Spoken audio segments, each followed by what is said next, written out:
이 시간 함께 나누 하나님의 말씀 사사기 함께 보겠습니다.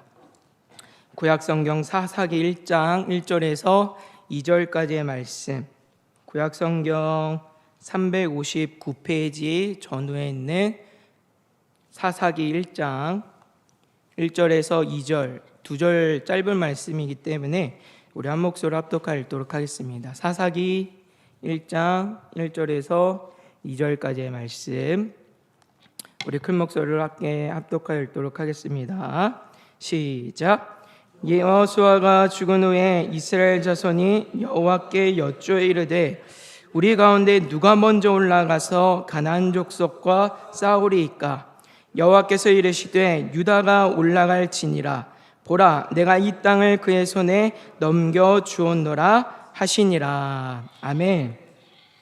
2024년도가 시작하면서 주일 예배 가운데 여러분들과 어떤 말씀을 나눌까 고민을 하다가 이번 주부터 해서 오후 예배 때는 사사기의 말씀을 함께 살펴가려고 합니다. 먼저 사사기의 말씀은요, 여호수아 이후에 선지자이자 이스라엘 마지막 사사가 되는 이 사무엘까지 이르는 350년의 이제 역사들을 보여주는 성경인데, 특별히 삼손까지가 소개가 되고 있는 것이 이 사사기의 말씀입니다. 사사기는요, 기본적으로 이스라엘의 배교와 타락, 그리고 거기에 대한 하나님의 심판과 또 그 일들에 대한 이스라엘의 회개, 그리고 다시 주어지는 하나님의 구원의 역사라고 하는 이 패턴들이 계속해서 반복적으로 등장하는 것을 이제 우리가 보게 됩니다. 이러한 구조 속에서 사사기라고 하는 성경은 하나님의 구원과 회복의 역사가 끝까지 자기 백성을 포기하지 않고 사랑하시고 끝내 하나님의 뜻하신 바 구원의 사역을 완성하시는 하나님은 어떤 분인가를 우리에게 잘 보여주는 성경이라고 할 수 있습니다. 그중에서 오늘 우리가 읽은 본문 말씀에서 우리는 두 가지를 주목해 볼 필요가 있는데, 먼저는 여호수아 이후에 따로 후계자가 세워지지 않았다라고 하는 점, 그리고 하나님께서 지금 유다 지파를 전쟁의 선봉으로 세우셨다라고 하는 점이에요. 사사기의 시작은요, 여호수아가 죽은 후에라는 말로 시작을 합니다.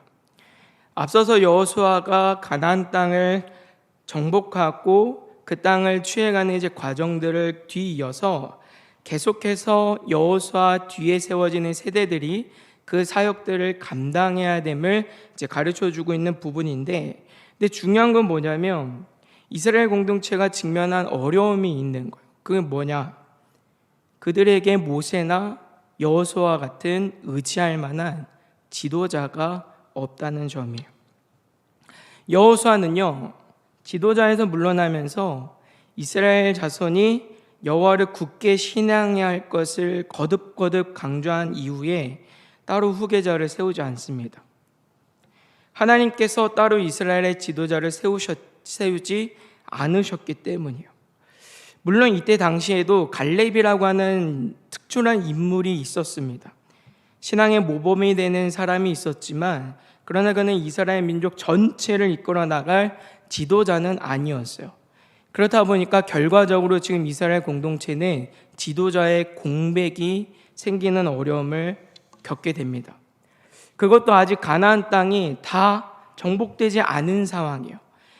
여호수아 때 하나님께서 이미 받은 것으로 약속을 하셨고 땅을 분배를 받기는 했지만, 아직 실제적으로 삶에서 그 역사들을 감당해 나가야 되는 그 부분들이 남아있는데 지도자가 없어요. 그러니까 이런 부분들이 왜 이스라엘 공동체 가운데 사사가 필요했고 또 후에 이스라엘이 하나님께 왕을 요구하게 됐는지 이제 우리가 보게 되는 부분이죠. 우리는 이 대목에서 그렇다면 왜 하나님께서는 여호수아 이후에 새로운 지도자를 세우지 않으셨는가를 생각해 볼 필요가 있습니다. 여기에는 하나님의 기쁘신 의도가 있어요. 이스라엘 백성들로 하여금 그들의 참된 인도자, 그들의 참된 주권자, 그들의 참된 왕이 누구인가? 하나님이시다라고 하는 사실을 가르쳐 주시기 위한 일이었습니다. 하나님께서는 온 우주 만물을 지으시고 지금도 살아 역사하시는 하나님이십니다.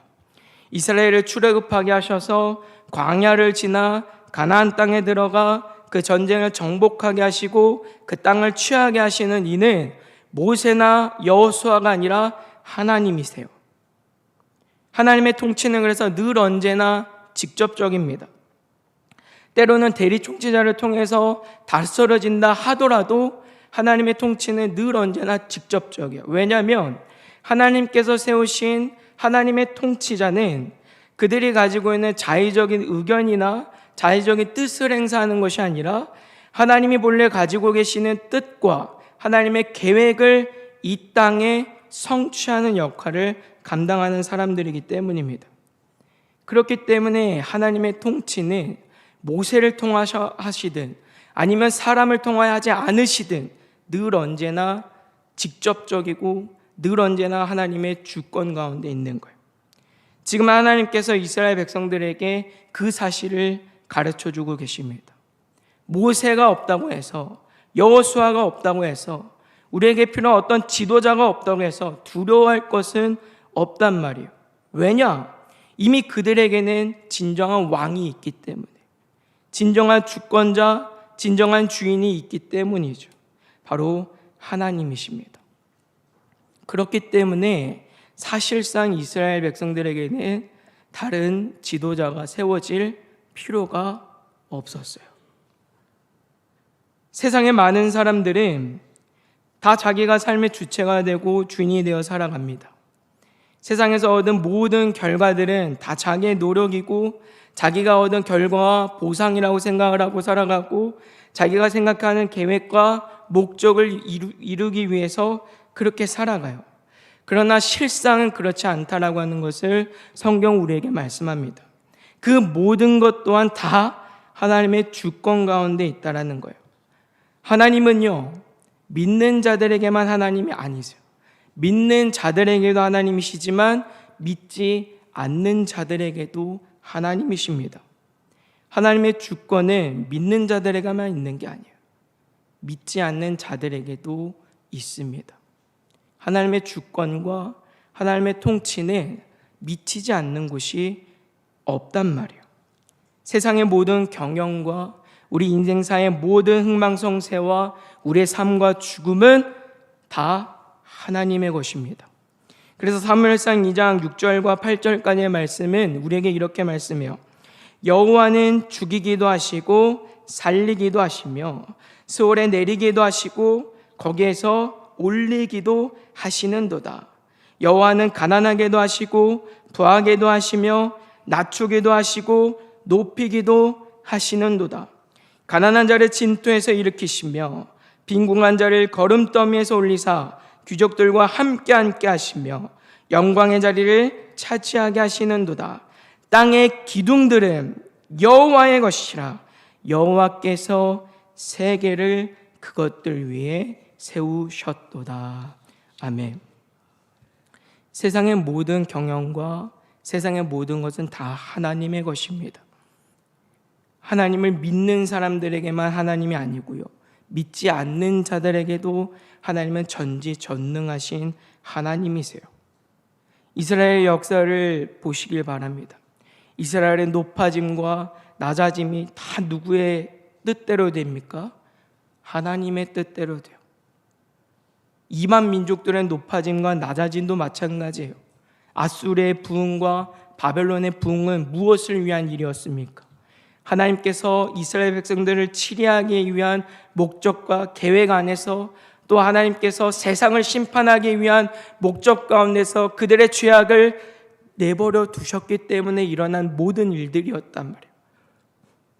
바벨론이 망하고 싶어서 망했습니까? 그러나 성경이 우리에게 말씀하잖아요.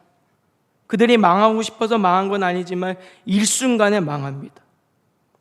세상에 그런 나라들이 참 많이 있었어요. 로마, 세계 절반을 정복했다라고 하는 몽골, 영원할 것만 같았고 그것이면 다 되는 줄로만 알았지만 다 역사의 뒤안길로 사라져요. 그들이 망하고 싶어서, 사라지고 싶어서 사라진 것이 아니란 말이에요. 원하지 않아도 하나님이 무너뜨리시면 무너져야 하는 것이 세상이고 우리의 삶이죠. 하나님의 그런 통치와 하나님의 그런 주권과 경영은 안 믿는 자들에게도 유효하다라고 하는 거예요. 그래서 세상의 모든 것은 우연히 되는 일은 아무것도 없습니다. 다만 내가 그 속에 담겨진 하나님의 깊으신 뜻을 다 알지 못하기 때문이지 우연히 되는 일은 다 없어요. 철저하게 그리고 완전하게 하나님께서 뜻하신 바 계획 속에서 이루어지고 다스려지는 일이란 말이에요. 지금 하나님께서는요, 여호수아 이후에 어떠한 지도자를 세우지 않으심 통해서 그러한 하나님이 이스라엘 백성들의 그리고 내 삶의 주인이시다라고 하는 사실들을 보이길 원하셨습니다. 하나님께서 어떤 지도자를 세우실 만한 사람이 없어서 안 세우신 게 아니에요. 그럴 필요가 없었기 때문이에요. 하나님께서 이미 그들의 왕이시고 이미 그들의 주권자 되시기 때문이에요. 그런데 문제는 어디 있냐면 우리가 이 사실을 알지 못한다는 데 있어요. 하나님께서 내 삶의 진짜 주인 되시고 하나님만이 진정한 우리의 왕 되심을 우리가 알지 못해요. 죄인된 우리는 스스로 그걸 알 수가 없어요. 그래서 누가 오셨느냐면 예수님이 이 땅에 오신 거예요. 만왕의 왕, 만주의 주로서 우리 주님께서 이 땅 가운데 그리고 우리 삶 가운데 오셔서 하나님만이 우리의 삶의 진정한 주권자이자 내 삶의 주인 되심을 보이시고 가르치셨습니다. 우리가 하나님 나라를 생각을 할 때 우리는 보통 하나님의 통치 그리고 하나님의 다스림 정도로 생각하는 경우가 많습니다. 틀린 말은 아니요. 그렇지만 그것만으로는 하나님께서 우리 안에 이루시고자 하시는 이 하나님의 나라를 다 설명할 수가 없어요. 왜냐하면 아까도 우리가 나눴듯이 하나님의 주권은 믿지 않는 자들에게도 유효하기 때문이죠. 그러나 그들에게 하나님의 주권과 통치와 섭리가 유효하다라고 해서 하나님의 나라라 우리는 말하지 않아요. 그래서 성경에서도 보시면 하나님의 나라를 분명히 구분합니다. 마태복음 3장 1절과 2절까지의 말씀은 우리에게 이렇게 말씀해요. 그때 세례 요한이 이르러 유대 광야에서 전파하여 말하되 회개하라 천국이 가까이 왔느니라 하였으니. 아멘. 여러분, 마태는요 지금 세례자 요한이 천국이 가까이 왔다라고 외쳤다고 증거하고 있어요. 그런데 만약 하나님의 나라가 우리가 생각하는 것처럼 그저 하나님의 통치와 주권에만 있다고 한다면 가까이 왔다고 말할 이유가 없습니다. 이미 하나님의 나라가 아닌 곳이 없기 때문이죠. 하나님의 주권이 안 미치는 곳이 없는데 왜 천국이 가까이 왔다라고 말할까요? 그럴 이유가 없는 거예요. 이미 하나님의 나라인걸요. 그러면 세례자 요한이 이렇게 말할 때는 이유가 있는 것이죠. 다른 특징이 있는 거예요. 그 특징은 무엇이냐? 예수님께서 우리의 왕 되시는 나라입니다. 마태복음 3장 3절은 이렇게 말씀해요. 그는 선지자 이사야를 통하여 말씀하신 자라. 일렀으되 광야에 외치는 자의 소리가 있어 이르되 너희는 주의 길을 예비하라 준비하라 그가 오실 길을 곧게 하라 하였느니라. 아멘. 세례자 요한은 천국 하나님의 나라를 이사야 선지자의 글을 인용하여서 우리 주님과 연결짓고 있어요. 그러니까 하나님의 나라는 단순히 하나님의 주권과 통치의 개념이 아니고요. 더 중요한 개념이 있는 거예요. 예수 그리스도와 관련이 있는 거예요. 어떤 관련이냐? 우리 구주 예수 그리스도께서 왕 되시는 나라.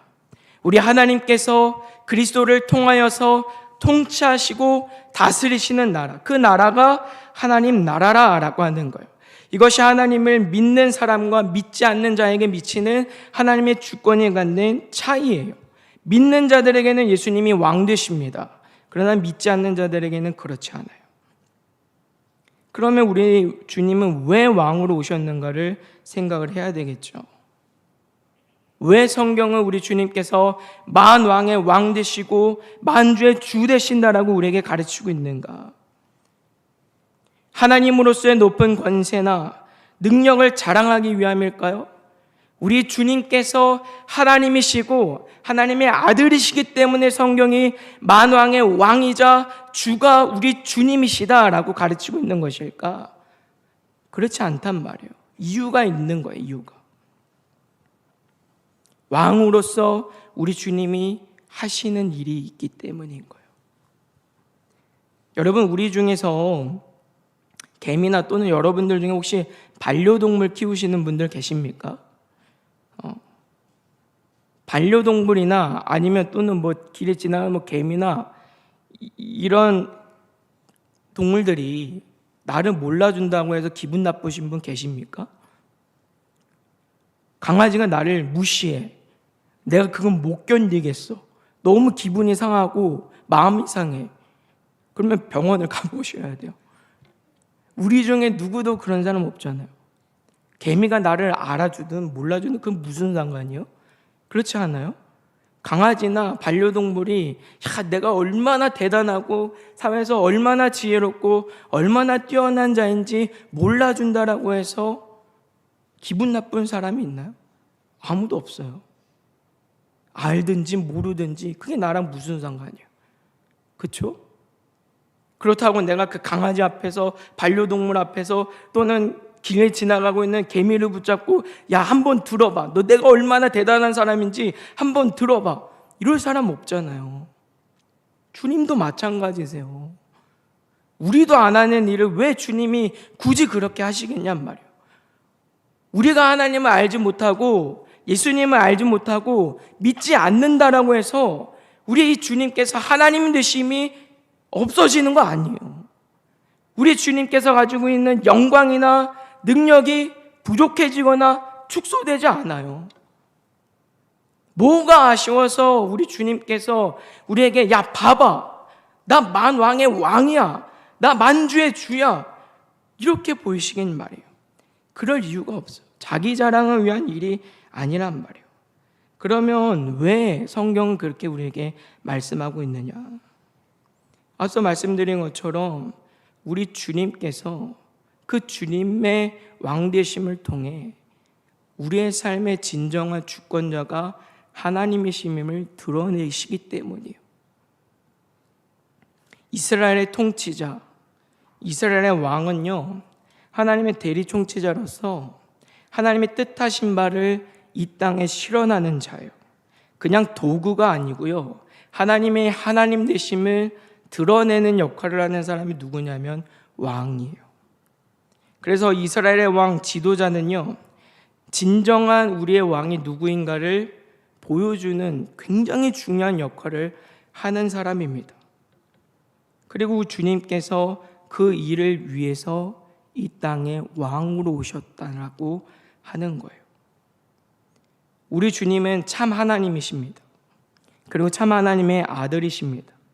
우리 주님보다 하나님의 뜻을 더 잘하시는 이가 없고요, 우리 주님보다 하나님과 더 가까운 이가 없고요, 우리 주님보다 더 하나님의 뜻을 이 땅에 실현할 능력을 가진 이가 없습니다.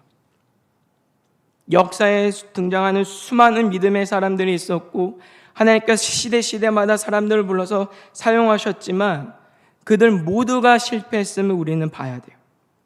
노아의 홍수 때 한번 생각해 보세요. 이 땅에 죄악이 만연한 그 시대 속에서 하나님께서 대홍수를 통하여서 세상을 정결케 하고자 하실 때 노아는 당대의 의인이라 인정받았고 오직 노아의 가족만이 하나님의 놀라운 구원의 은혜를 체험합니다. 그러나 이 일이 있은 이후에 무슨 일이 벌어집니까? 노아가 술 취해서 발가벗고 잠을 통하여서 그 자녀들이 범죄하는 것을 보죠. 믿음의 조상 아브라함, 그는 하나님의 약속을 계속해서 의심해요. 결국 그는 하나님께 불순종하여서 그 아내 되는 사라의 요청을 따라 약속의 자녀를 기다리지 못하고 하갈을 통해 이스마엘이라고 하는 자녀를 얻죠. 모세, 하나님을 유일하게 대면한 선지자 중에 선지자라 평가받은 사람이에요. 이후에도 이전에도 이러한 자가 없었다라고 하나님이 말씀하셨어요. 근데 이 사람이 어떻게 합니까? 가나안 땅을 목전에 두고 가데스 무리바에서 그 분을 참지 못하고 성을 내므로 하나님의 거룩함을 나타내지 못한 이유로 인해서 그는 결국 가나안 땅에는 들어가지 못해요. 다윗, 내 마음에 합한 자다, 인정받은 사람이지만 그는 우리아의 아내를 범하는 죄를 범합니다. 우리가 사사기에서도 여러 사사들의 인물들을 보겠지만 다 마찬가지예요. 처음에는 다 좋아 보여요. 그런데 가면 갈수록 모두가 다 실패를 경험하는 것을 보게 됩니다. 다 넘어지고 다 실패하는 거예요. 신약이라고 다를까? 보면 여러분들 잘 아시잖아요. 사도들 다 예수님 배신하고 떠나가요. 베드로가 부인할 때는 3번을 부인했다라고 성경이 말씀합니다. 3번을 부인했다라고 하는 건 완전하게 그리고 끝까지 그가 예수님을 부인했다라고 하는 거예요.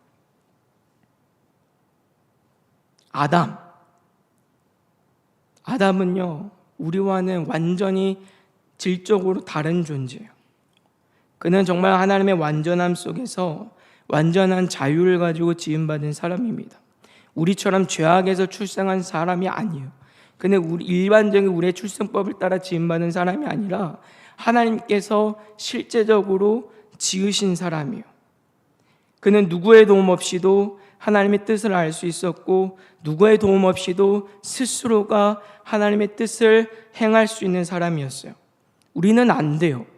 우리는 반드시 성령님의 도우심이 필요하고 하나님의 은혜가 필요하지만 아담은 그렇지 않았어요. 아담은 하나님의 도움이 없이도 그 스스로가 얼마든지 그리고 자유롭게 하나님의 뜻을 알고 하나님의 뜻을 실현할 수 있는 사람이었어요. 그래서 그는 스스로가 하나님의 뜻을 지킬 수도 있었고 지키지 않을 수 있는 자유함을 가진 사람이었습니다. 그런데 그러한 아담도 실패하였다라고 성경은 말씀해요. 하나님께서 이 땅을 창조하시고 이 열방과 온 세계의 주권자가 하나님 되심을 드러내기 위해서 아담을 세우셨는데 아담도 실패해요. 누구도 온전히 하나님의 주권과 하나님의 왕 되심을 드러내질 못해요. 그래서 주님께서 이 땅에 만왕의 왕으로 만주의 주로 찾아오십니다. 우리에게 누구보다도 가장 잘 그리고 완벽하게 하나님의 뜻을 보이시고 가르치시고 그 뜻을 실현하시고 성취하시고 하나님의 뜻을 살아갈 수 있는 길을 가르쳐 주셨어요. 그렇게 우리 주님은 하나님이 우리의 왕이심을 우리에게 보이셨습니다. 오늘 본문에서 갑자기 유다 지파가 등장하게 된 이유도 그런 이유예요. 2절에 보시면 이스라엘 백성들이 누가 먼저 올라갈까 싸울까 물을 때 하나님께서 유다 지파를 앞장 세우시는 장면을 우리는 봅니다. 그러니까 다시 말해서 지금 여호수아 뒤에 하나님께서 어떤 특정한 인물을 지도자로 세우시진 않았지만 지금 유다 지파를 이스라엘의 지도자 역할로서 부상시키시는 것을 우리가 보게 되는데 많고 많은 지파들이 있음에도 불구하고 왜 하나님은 지금 유다 지파를 부르셨는가 생각을 해보셔야 돼요. 모세는 레위 지파 사람입니다. 요셉은 에브라임 지파 사람이에요. 얼마든지 더 좋은 지파들이 있고 믿음이 좋은 지파들이 있어요. 그럼 그 지파 통해서 일하시는 게 더 좋아 보이잖아요. 근데 하나님께서 갑자기 뜬금없이 유다라고 하는 지파를 앞장 세우시는 거예요. 이유가 어디 있는가 보니까 창세기 49장 10절에 이렇게 말씀합니다. 규가 유다를 떠나지 아니하며 통치자의 지팡이가 그 발 사이에서 떠나지 아니하기를 실로가 오시기까지 이르리니 그에게 모든 백성이 복종하리라. 아멘. 야곱이 그 마지막 때에 죽음을 목전에 두고 그의 아들들 12아들들을 축복하며 기도할 때 유다에게 주어진 축복의 내용이에요. 그러니까 지금 이 언약에 따라서 유다 지파가 선봉의 역할로서, 지도자 역할로서 이스라엘 백성들 지파 가운데 나타나는 것을 우리가 보게 됩니다. 근데 이게 단순히 유다 지파만을 염두에 둔 말씀은 아니라고 하는 점이죠. 통치자의 지팡이가 그 발 사이에서 떠나지 아니한다. 누구입니까? 우리 구주 예수 그리스도시죠. 유다 지파, 다윗의 자손, 예수 그리스도. 만왕의 왕, 만주의 주권자로서 이 땅에 오셔서 하나님의 주권과 통치가 장차 그 예수 그리스도를 통하여서 완성되고 이루어질 것이고 나타나 보여질 것을 성경이 우리에게 말씀하고 있어요. 이 일을 위해서 주님이 만왕의 왕으로 이 땅에 오셨습니다. 사랑하는 여러분, 오늘 우리는 말씀을 통하여서 하나님이 우리의 진정한 주권자이시자 왕 되심을 교훈받아요. 그리고 우리 주님께서 이 땅에 그 만왕의 왕, 만주의 주가 되셔서 이러한 사실들을 우리로 하여금 알게 하셨고 하나님은 왕으로 모시며 살아가는 삶의 모범이 되어 주셨고 그리고 그 복된 삶을 살아가게 하심을 교훈받습니다. 이러한 은혜를 받은 자로서 날마다 하나님을 우리의 삶의 진정한 주인이자 왕으로 드러내며 살아가는 복된 저 여러분들 다 되시기를 주님의 이름으로 소망합니다. 이 일을 위해서 우리가 가장 먼저 해야 되는 일이 있다고 한다면 절대 예배의 자리를 포기하지 마시길 바라요. 참된 예배자가 먼저 되어야 합니다. 여러분, 우리가 하나님을 예배하는 일은요, 단순히 내가 필요한 위로와 은혜를 받는 시간이 아니에요. 물론 예배 가운데 하나님이 주시는 위로가 있어요. 소망이 있고 기쁨이 있고 은혜가 있습니다. 그러나 그것을 위해서 우리가 하나님을 예배하는 것은 아니에요. 그것이 예배의 주 목적은 아닙니다. 예배는 하나님의 하나님 되심을 우리가 드러내는 자리예요. 예배는 하나님께서 마땅히 받으셔야 하는 모든 영광을 우리가 받은 모든 것으로 들어지는 자리가 예배입니다. 우리가 하나님께 영광을 돌린다라고 할 때 그 말은 하나님이 무언가 부족하시거나 우리가 무언가를 드릴 때 하나님이 더 넘치시거나 그런 의미가 아니에요. 마땅히 우리로부터 받으셔야 되는 모든 존귀와 모든 감사와 모든 찬양과 모든 기쁨과 우리의 모든 간구와 소망이 다 주께만 돌려져야 되기 때문이에요. 왜요? 그 하나님이 내 주인이시기 때문에. 그 하나님이 내 삶의 왕이시고 그 하나님은 오늘 내 삶을 다스리시기 때문이에요. 그래서 드려지는 자리가 예배예요. 우리가 헌금 왜 하나님께 드립니까? 하나님께 헌금 드릴 때 하나님이 뭐가 부족하셔서 우리가 헌금 드리는 거 아니잖아요. 이것이 하나님의 것입니다. 이것이 하나님의 은혜입니다. 라고 드리는 게 헌금이잖아요. 그래서 예배는요, 우리 그리스도인들이 하나님의 왕 되심을 가장 잘 드러내는 일이라는 것을 우리는 기억할 필요가 있어요. 그래서 예배가 안 되고 삶에서 하나님을 내 삶의 주권자를 인정하며 살아간다? 불가능합니다. 예배가 무너진 채 내 삶에서 하나님을 내 삶의 주권자로 인정하며 드러내며 살아가는 건 있을 수 없는 일이에요. 그렇기 때문에 예배자로 살아갈 수 있는 올 한 해가 되시기를 주님의 이름으로 부탁을 드립니다.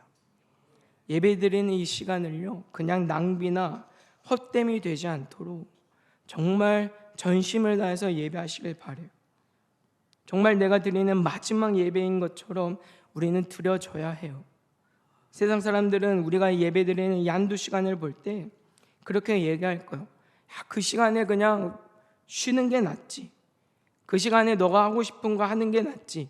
먹고 싶은 거 먹고 만나고 싶은 거 만나고 보고 싶은 거 보고 너가 하고 싶은 거 하고 책 보고 공부하고 자기 실력 쌓고 조금이라도 더 부지런히 일해서 한두 푼이라도 더 모으는 게 낫지 않겠냐? 그렇게 생각해요. 그렇지만 우리는 그렇게 하느니 이 한두 시간을 하나님께 집중하는 게 낫겠다라고 믿기 때문에 이 자리에 있는 건 아닙니까? 당장에 그것이 내 삶에 손해일 수 있어요. 그러나 여러분 기억하세요.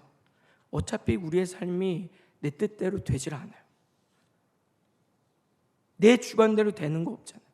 여러분 지금까지 살아오시면서 여러분들의 뜻대로 계획대로 된 일이 얼마나 많이 있으십니까? 거의 대부분은 아무리 계획이 좋고 아무리 목적이 좋아도 뜻대로 되는 일 하나 없더라고요. 하나님을 원망할 만큼, 그죠? 내 삶이 내 주관대로 되질 않아요.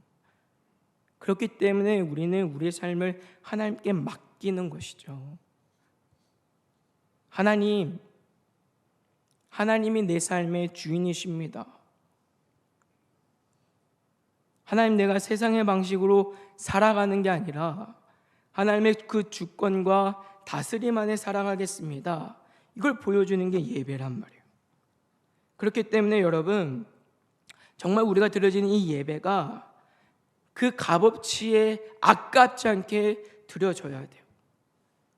우리의 예배하는 모습을 보면서 야, 그 한두 시간 그거 그렇게 예배하는 것보다 이렇게 하는 게 더 낫지 않냐? 그 얘기를 듣는 게 아니라 그래, 야, 나도 한번 예배하는 게 낫겠다.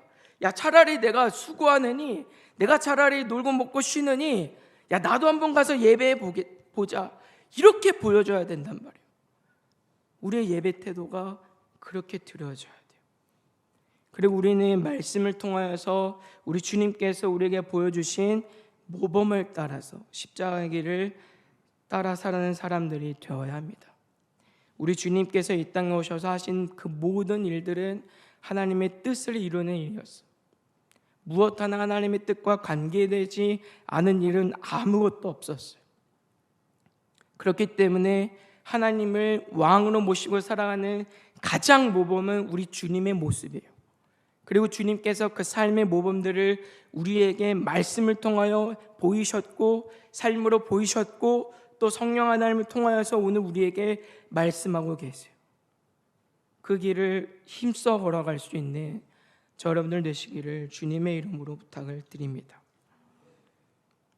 우리가 그렇게 살아갈 때 세상은 우리를 보며 야, 진짜 하나님이 살아계시는구나.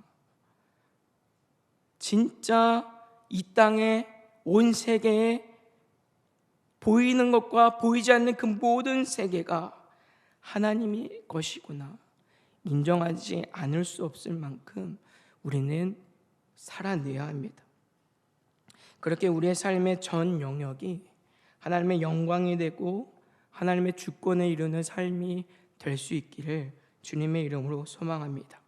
특별히 우리 사랑하는 대림교회가 또 우리 사랑하는 청년들이 오늘 유다 지파 같은 믿음의 선봉본이 되어서 하나님의 왕 되심을, 우리 만왕의 왕 예수 그리스도를 삶으로 증거하고 사랑에 부족함이 없는 복된 은혜가 있게 되기를 주님의 이름으로 소망합니다.